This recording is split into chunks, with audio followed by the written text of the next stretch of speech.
What? You already have the divorce papers ready? I asked, incredulous. Yep. Scared you, didn't I? Lance replied smugly. I'm always ready for this, so you better think twice about what you just said. With that, my husband Lance stood up and went into his room. My name is Alice, a 28-year-old office worker. I married Lance a year ago after meeting him on a blind date. He pursued me, and after dating for a year and a half, we tied the knot. In hindsight, I might have rushed into marriage, driven by a vague desire to be married and have children before turning 30, so I accepted his proposal. However, I soon realized I should have been more cautious. The first shock came when Lance announced he was changing jobs right after we got married. I'm changing jobs, he said out of the blue. Why so suddenly? I asked. Because I can't show my full potential there, he replied. I thought, what the heck? He then told me he had already submitted his resignation and would be leaving at the end of the month. He managed to switch to a job he wanted, but the salary was lower than at his previous company. At the time, I didn't mind because I was also working. But then he started pressuring me to quit my job. I would have considered it if Lance's income could cover our living expenses. However, his new job paid less. Lance kept assuring me his salary would increase soon, but there was no timeline. If I quit my job now, we'd struggle to cover rent and other expenses. I told Lance, I will not quit my job until your salary goes up. He seemed to agree but kept asking me to quit periodically. Each time, I gave him the same response. Now, a year into our marriage, his salary still hadn't increased, yet he persisted. I was tempted to sarcastically say I'd quit, but then tell him I was joking and couldn't quit yet. If he wanted me to quit so badly, he needed to earn more money. He should focus on his own work before pressuring me. I wondered why he was so insistent and finally realized it was about his mother, Sarah. I just want to make things easier for you, Mom, Lance would say every time we visited his parents. Sarah would reply, Thank you, Lance. That's very kind of you. Lance would then glance at me, silently pressuring me to quit my job to take care of her. But Sarah wasn't ill. She was healthy, active, and financially independent. She enjoyed her hobbies and social life. If I were in Sarah's position, I'd be insulted at the implication I needed care. But Lance still wanted me to take care of her. Oh, if only one of us were home during the day, we could check on Mom every day, Lance would say. He wanted me to visit his parents' house daily. I asked him, Sarah is still in perfect health, so what do you want me to do? Lance replied softly, There are plenty of things you can do. Housework, running errands, helping her out. But with Sarah's part-time job and social activities, she isn't home much during the day, right? I countered. Even if she wasn't home, you could still do the housework, he said. What the hell is he saying? I thought. If I did all those things, I'd just be a housekeeper for her. Lance wanted to look good, especially in front of his parents. If he wanted to take care of them so badly, he should do the housework himself. I didn't have time for Lance's petty pride. So I didn't quit my job, nor did I visit my in-laws on my days off, except during holidays like New Year's. Come to think of it, Lance often gave me orders when we visited his parents together. He'd tell me to clean up, help his mom, or run errands. But I never did anything on my own. When I would say, Don't you know more about this area than I do? In response to being asked to go to the store, he would reply, There would be no point if I do it. I never understood what he meant by that. It seemed like he just wanted to make his wife obey him and feel good about how he was taking care of his parents. Gradually, that's how I started to see Lance. Was it because he wanted to look good rather than actually caring about me? One day, I boldly asked him, Why don't you try to help or quit your job to take care of your own mother? He looked extremely uncomfortable and disgusted. That's not something I'm supposed to do, he said.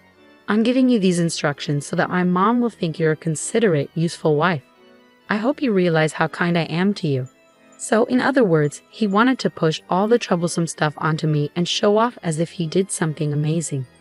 But I am not his servant or slave, and I don't deserve to be belittled in front of my in-laws. If Lance continued to make unreasonable demands, I wouldn't stay silent. But he never changed his stance.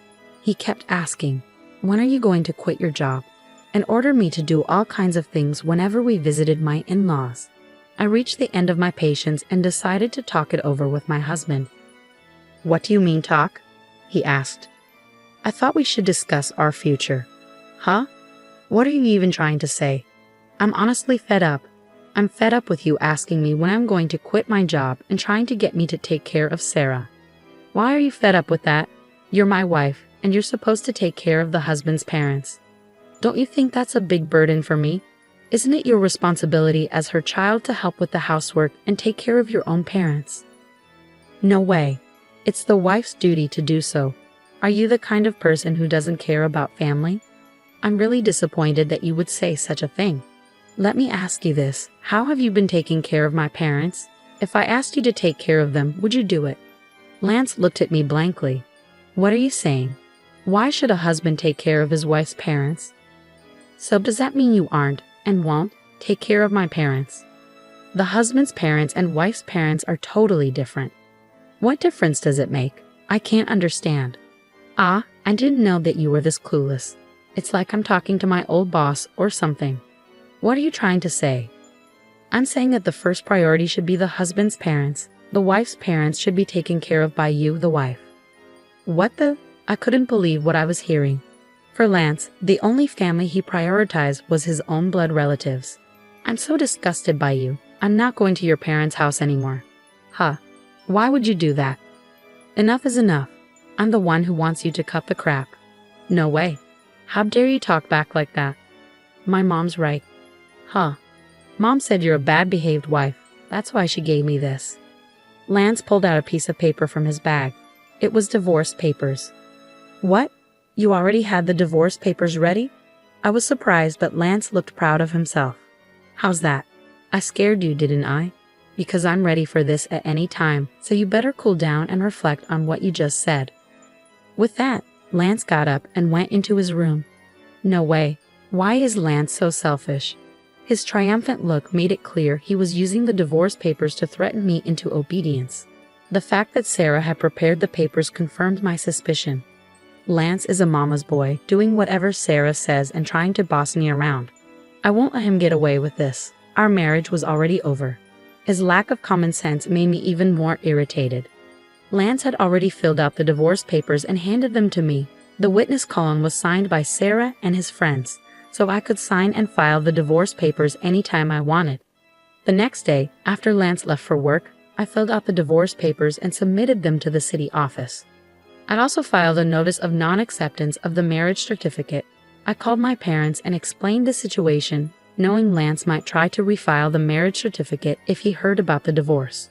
My parents were surprised I had already filed for divorce, but were outraged by Lance's behavior. They offered to help me move my things anytime. I took a paid leave and had my parents come over to move all my stuff while Lance was at work. I decided to stay at my parents' house for a while. For the first time in a long time, I felt comfortable. Lance never did any housework. I was the one cooking, cleaning, and doing laundry, and he wanted me to take care of his parents too. It was impossible. That night, Lance called. Hello? Hey, where are you right now? I'm at my parents' house. Huh? Why the hell would you go back to your parents' house without my permission? And there's none of your stuff here. Don't tell me that you're staying the night over there. I almost laughed out loud. He really thought I was just staying over when I had taken most of my belongings with me. I moved out of the house. I'm not going back. Huh? What the hell are you talking about? Come back here and make me some food. Please prepare it on your own, I said, and hung up. I couldn't even talk to him about filing for divorce if he was going to be like this. So I decided to wait for him to come here and blocked his number. A week later, Lance finally got impatient and came to my parents' house with his parents. All three of them had grim looks. I led them into the living room, facing each other 3 versus 3. How could you be like this? I can't believe you would be gone for such a long time without my permission. Well, that's because you tried to use me as if I was your housekeeper, right? All I asked you to do was to take care of my family. My in-laws looked grim as ever. Sarah was glaring at me. Don't you dare say things like that. You always twist the truth to suit your narrative. You just forced me to take care of things you don't want to do, don't you? I've told you many times that's not what I mean. What kind of wife are you when Lance is doing so much for you? Seeing Sarah speak ill of me, my father was trembling. I knew he would lose his temper if I didn't intervene. Before he could lose his temper, I repeated what Lance had said to me.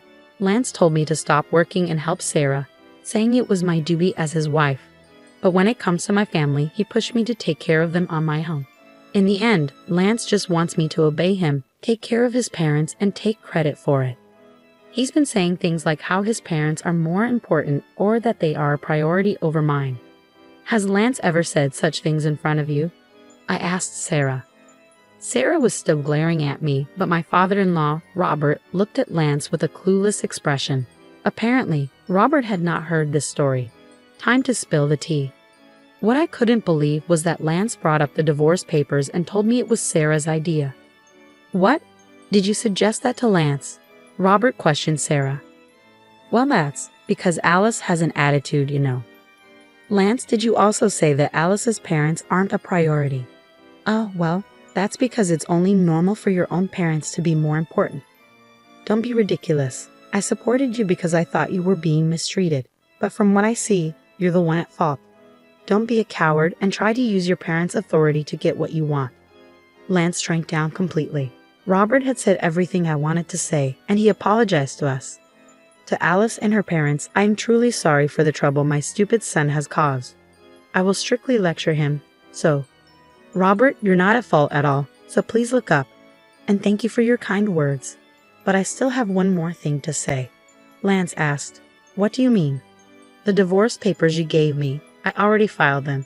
We're not married anymore. What? No. Lance and Sarah both turned pale.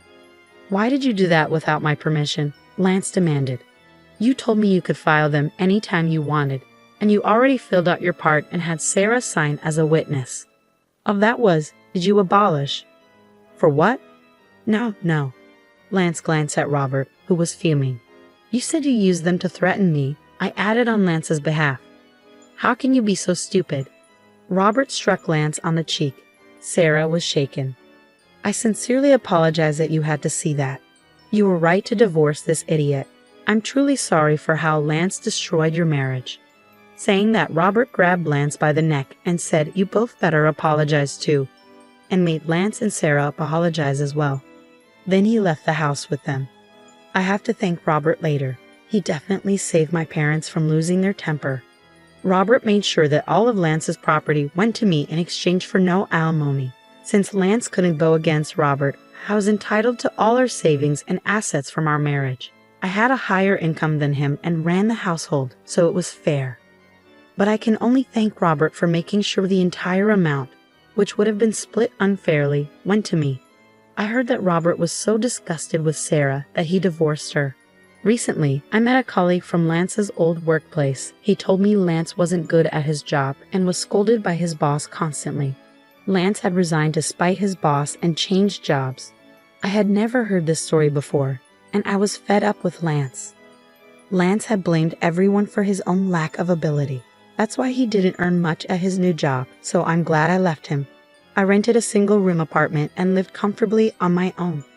Work is going well, and I just got a raise. Since I don't want to be in a relationship for a while, I will focus on my job. Lance couldn't do his job because he cared too much about appearances. He maintained his dignity at home but nowhere else. He should have focused on improving his skills instead. Still, many husbands think divorce papers can be used as a threat.